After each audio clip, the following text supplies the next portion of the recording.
Nobody really knows anything. We don't know if this is real or not. It could all just be happening in our brains. But one thing we do know for sure, and one thing we cannot deny, is that we are aware, regardless of whether this reality is fake or not. We are still aware of something. And with that being said, why don't we pay more attention to what exactly is awareness? We are so caught up in what we are experiencing, we fall into the anxiety and the fear of the thoughts of the past and future, and it causes us to suffer. But why is nobody interested in what exactly is aware of our experiences? If I were to ask you, well, who's aware of all of this? You would probably say, me, as in the human manifestation of you. But it can't be the human because something is aware of that too. When we are caught up in these experiences, they now have the power to control us and make us suffer. For example, when you are overthinking, you are so caught up in what your thoughts are saying, you start to believe those thoughts and you begin to feel the emotions from those fake scenarios your brain creates. You do this so much that it begins to feel like it's actually happening. And now you're in your head, suffering from something fake. But why aren't we interested in what exactly is watching this experience? Ask yourself right now, am I aware? Well, of course, you are. What if, instead of being interested in what's going on, you decide to be interested in what's aware? Notice how you can never not be aware, from the worst times to the good times. This awareness has always been there. Behind your anxiety, there is this awareness. Behind your self-sabotaging, there is this awareness. If there wasn't, it wouldn't exist.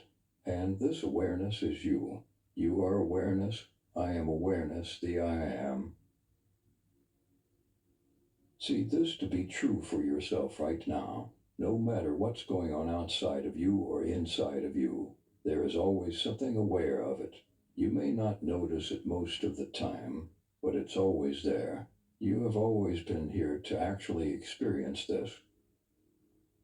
Just for a second, close your eyes and become aware of something. It could be a sound or a sensation. Now, forget about what you were aware of and become aware of your awareness. Become aware that you are aware.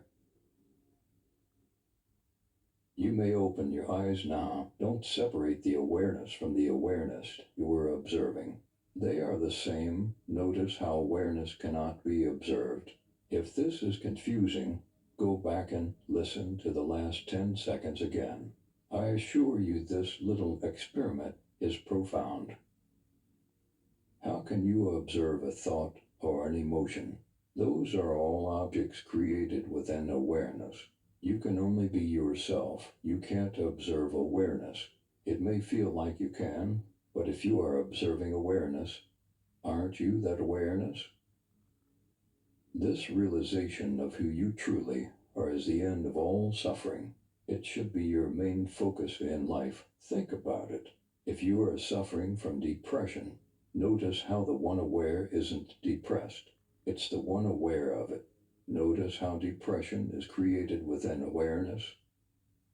Awareness isn't created from depression, and you can't say, well, that won't change the way I feel. Well, why wouldn't it? If you are not what you are observing, you cannot suffer. You can be aware of what you may call suffering, but it's not you. If you don't focus on what you are experiencing and instead focus on the witness of the experience over time, those experiences will no longer be able to control you, and soon you will realize that you don't need to chase any feeling of happiness. Why or how? Because happiness isn't a feeling. It's who you are already. You are already love. You are already peace. And that's who you have always been. You are already abundant. You are already confident. You are everything. All it takes for you to see this is to become interested in the experience of becoming aware of awareness, to becoming aware of the I am. This I am is awareness. We use I am more than any other two words. and most of us don't even know what it really is. And there is only one I am. For example, if dogs could speak and I ask, what name do you give yourself? When it begins to talk about itself, it wouldn't be the name others call the dog. It would be I am this or that. This I am is us, you, me, and the dog as one. My awareness is your awareness. Awareness has no form. You can't find awareness anywhere, but it's always here. Isn't that interesting?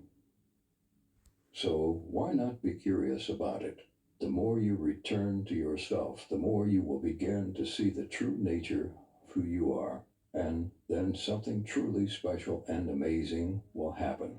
This consciousness awareness will begin to shine through you.